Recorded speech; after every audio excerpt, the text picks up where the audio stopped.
Hello friends, good morning. Welcome back to my channel অনন্যাস lifestyle. তোমরা সবাই কেমন আছো? আশা করছি সবাই ভালো আছো, সুস্থ আছো। তো আজকের ভিডিওটা সকাল থেকে স্টার্ট করলাম। তো দেখো, সকাল সকাল আমার হাজব্যান্ড গিয়ে গাছের থেকে লাউ নিয়ে এসেছে। এই লাউটা আজকে ও নিয়ে যাবে শিলিগুড়িতে। তো সেই জন্য সকাল সকাল কেটে নিয়ে এসেছে। আর আমাদের তো জানোই, বাড়ির সামনে লাউ গাছ হয়েছে, ওখানে অনেকগুলোই লাউ হয়েছে। তো ওখান থেকে ও একটা নিয়ে যাচ্ছে। তো ওকে ভালো করে আমি কাগজ দিয়ে প্যাক করে দিলাম। তো ও দেখো একদম রেডি হয়ে বাইরে চলে এসেছে। এদিকে মাও যাচ্ছে। মা শিলিগুড়িতে হোমিওপ্যাথিক ডাক্তার দেখায়, ওষুধ আনে। তো ও ডাক্তার দেখাতেই যাচ্ছে। আজকে বিকেলে ডাক্তারবাবু বসবেন, সেই জন্য মা যাচ্ছে ডাক্তারের কাছে। আর হাজব্যান্ডকে তো কাজে ফিরতেই হবে। ওর খুব বেশি দিন তো ছুটি পায় না, তারপরেও আমাদের সাথে টাইম বের করে 1-1.5 দিনের ছুটি নিয়ে এসেছে। তো ঘুরে ফিরে তারপরে ওর বেশ মনটা ফ্রেশ হয়ে গেছে, ভালো হয়েছে। বাড়িতে এসে সবার সাথে দেখা সাক্ষাৎ হয়ে, মায়ের সাথে দেখা হয়ে, তো এখন ও ফিরে যাচ্ছে ওর আবার কাজে, কারণ কাজ তো করতেই হবে, সেই জন্যই ও ফিরে যাচ্ছে। তো তারপরে দেখো, আমি দাঁড়িয়েছিলাম, ওরা বাসে উঠে গেছে। Hello friends, good morning. Welcome back to my channel অনন্যাস lifestyle. তোমরা সবাই কেমন আছো? আশা করছি সবাই ভালো আছো, সুস্থ আছো। আমরা ভালো আছি। তো দেখো, সকাল বাজে 9টা। তো হাজব্যান্ড আর মা দুজনে শিলিগুড়ি চলে গেল। হাজব্যান্ড তো ও কাজ যেতেই হবে। পরশুদিন সন্ধ্যায় এসেছিলো আমাদের সাথেই। আর কালকের দিনটাই শুধু ছিল, আজকে সকাল সকাল চলে গেল, গিয়ে কাজে জয়েন করবে। আর মা তো শিলিগুড়ি থেকে হোমিওপ্যাথিক ওষুধ আনে, তো মা ওষুধ আনতে গেল। মা আজকে আজকে রাতটা থাকবে কালকেই চলে আসবে। তো সকাল সকাল চলে গেল। অনেক দিন পরে এসেছিল বাড়িতে, শাশুড়ি মার সাথেও দেখা করতে। মার সাথে অনেক দিন বাদে দেখা হলো। তো আজকে চলে গেল, মনটা খারাপ লাগছে।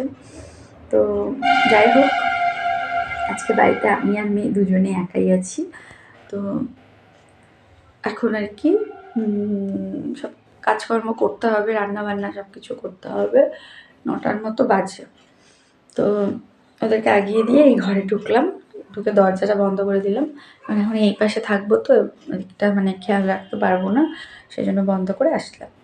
তো চলো, আজকের ভিডিওটা এখন থেকে স্টার্ট করছি, দেখতে থাকো, পাশে থাকো।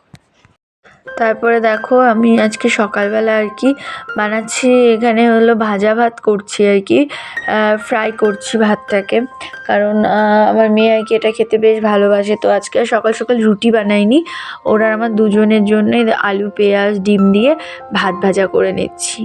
এটা কিন্তু খেতে দারুণ লাগে। আর ওদিকে ডিম আর আলুটা সিদ্ধ করে নিলাম। ওটা তো দুপুরবেলা ওই ডিম আলু দিয়ে ঝোল বানাবো। এটা ভাত ভাজা খাচ্ছে। আর এই যে এখানে আমার আছে, ভাজাটা খেয়ে নিই দুজনে, তারপর রান্না বান্না করবো। তো এখন যাচ্ছি হলো ঠাকুরের টাকাটা দিতে। শান্তির মোড়ে বসে একজন, দিয়ে আসবো গিয়ে। আসো, আর আমি দুজনে যাচ্ছি, চলো। তো তোমরা তো জানোই আমরা অনুকূল ঠাকুরে দীক্ষিত, তো সেই জন্যই মাসে একবার করে ইষ্টভীতি দিতে হয় ঠাকুরের।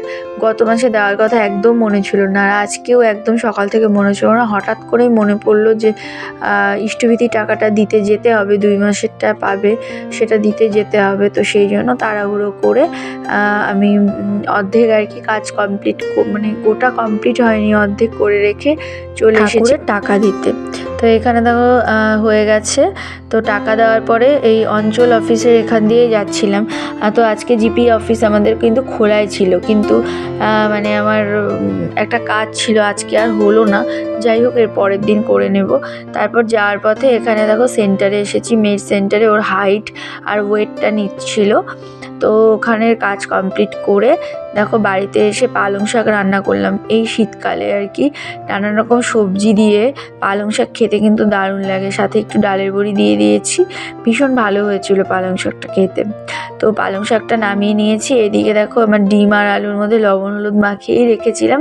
তো এটা একটু ভালো করে লাল করে ফ্রাই করবো, কারণ আমি ডিমের ঝোল বা কারি যেটাই বানাই না, কারণ ডিমটাকে একটু লাল লাল করে ফ্রাই করে নিই। তো তারপরে দেখো আমার ডিমের ঝোল হয়ে গেছে। এখানে লাউ ঘন্ট আছে কালকের, আর এই যে আমি আজকে রান্না করেছিলাম পালং শাক এটা, আর তার সাথে হলো একদম লাল লাল করে ডিমের ঝোল। তো আমার রান্না বান্না কিন্তু কমপ্লিট হয়ে গেছে। তো এখন আর কি মেয়েকে দেখো খেতে দিয়েছি। তো এই দেখো একার হাতে ভাত খাচ্ছে, পালং শাক দিয়ে মাখো, পালং শাক আর ডিমের ঝোল দিয়ে। তো ভাত খাক, আমি স্নান করে পুজো দিয়ে তারপরে খাবো। খাও হ্যাঁ, ভালো করে বসো। বসলাম, আর আমার মেয়ে খাওয়া হয়ে গেছে, আমি খাওয়া দাওয়া করবো। তো চলো খাওয়া দাওয়া পরে আসছি। দিল ওই দেখো, দেখি সাজু করেছো দেখাও। পুমা একা একা সাজু করেছে, আর দুধ কেলক্স খাচ্ছে। খাও। মোবাইল দাও, মোবাইল। আর এই যে আমি চা খাচ্ছি। Good evening friends. তো সন্ধে বাজে 7টা, ও দুধ খাচ্ছে, আমি চা খাচ্ছি, আর তার সাথে এই যে এখানে সমস্ত জামা কাপড়গুলো ছিল ঢিপদা, শিলিগুড়ি গেছিলাম তো এসে গোছানো হয়নি ওগুলো। এই দুদিন হাজবেন্ড ছিল, গুছাতে পারিনি, আজকে তো সকালে চলে গেল, মাও নেই, বাড়িও ফাঁকা, এখন সব জামা কাপড় গুছাচ্ছি আর খাচ্ছি সন্ধে। আমি চা খাচ্ছি আর দুধ খাচ্ছি। তো চলো খাওয়া দাওয়া করে নিই, সন্ধ্যের খাওয়া দাওয়া কমপ্লিট করে নিই, পরে আবার কথা বলছি। তো ওদিকে সন্ধেবেলার খাওয়া দাওয়া কমপ্লিট করে দেখো ওকে বই নিয়ে বসিয়েছি। অনেক দিন পড়া হচ্ছে না, পুজোর পর থেকে পড়ছেই না বলতে গেলে। তো সেই জন্য আর পরীক্ষা 1 মাসও মানে বাকি নেই, ডিসেম্বরের 2 তারিখ থেকেই ওদের পরীক্ষা। সেই জন্য আর কি একটু পড়তে বসিয়েছি, অনেক পড়া পেন্ডিং হয়ে গেছে, তো সেগুলো ওকে সমস্তটাই কমপ্লিট করাতে হবে, সেই জন্যই পড়তে বসিয়েছি। আর এদিকে ওর ঠান্ডা ঠান্ডাই লাগছিল, খুব কাশি হয়েছে মেয়েটার, সেই জন্য আর কি ওকে কিন্তু আমি ফুল হাতা পরিয়ে দিয়েছি, ফুল হাতা ফুল প্যান্ট পরিয়ে দিয়েছি, তারপরে ও কাঁথা গায়ে দিয়ে আছে, ওর মানে বেশ ঠান্ডা লেগেছে, তো সেই জন্য আর কি। যাই হোক, এদিকে দেখো ও অঙ্ক করছিল, ওদের অনেক রকমের অঙ্ক আছে, তো সেগুলো আর কি করছিল। তো ওকে মানে আজকে তাড়াতাড়ি আর কি পড়া কমপ্লিট করিয়ে তাড়াতাড়ি ঘুম পাড়িয়ে দেবো, কারণ কালকে সকাল সকাল স্কুলে নিয়ে যাব, অনেক দিন ধরেই স্কুল যাওয়া হয় না, তো কালকে স্কুলে নিয়ে যাব, তো সেই জন্যই আর কি এখন পড়াটা কমপ্লিট করে ভাত খাইয়ে 10টার মধ্যে ওকে কিন্তু আমি ঘুম পাড়িয়ে দেবো। হ্যালো ফ্রেন্ডস, তো রাত বাজে 10টা, দেখো খাওয়া দাওয়া হয়ে গেছে, যে ওর খাওয়া দাওয়া কমপ্লিট। একটু পড়তে বসেছিল অনেক দিন পর, পুজোর পর আর কি, সেই দুর্গাপুজোর পর বসেছিল, তো তারপরে তার বসেনি, কথা বলেনি। তো কালী পুজো, ভাইফোঁটা সমস্ত কিছু কমপ্লিট করার পর আজকে পড়তে বসেছে কালী পুজোর পরে। তো পড়াশুনো করে ওকে খাইয়ে দিলাম, এখন হচ্ছে ঘুমাবে। তো চলো আজকের মতো ভিডিওটা এইটুকু। আজকে তো আমরা দুজনই বাড়িতে, মাও নেই, ওর বাবাও চলে গেছে শিলিগুড়ি কাজে, তো আজকে আমরা দুজনই। চলো আজকের মতো ভিডিওটা এইটুকুই, ভালো লাগলে লাইক কমেন্ট শেয়ার করো, চ্যানেলটা সাবস্ক্রাইব করে পাশে থেকো। আবার দেখা হবে আগামীকাল একটা নতুন ভিডিওর সাথে। আজকের মতো এখানে tata, bye bye, good night, sweet dream.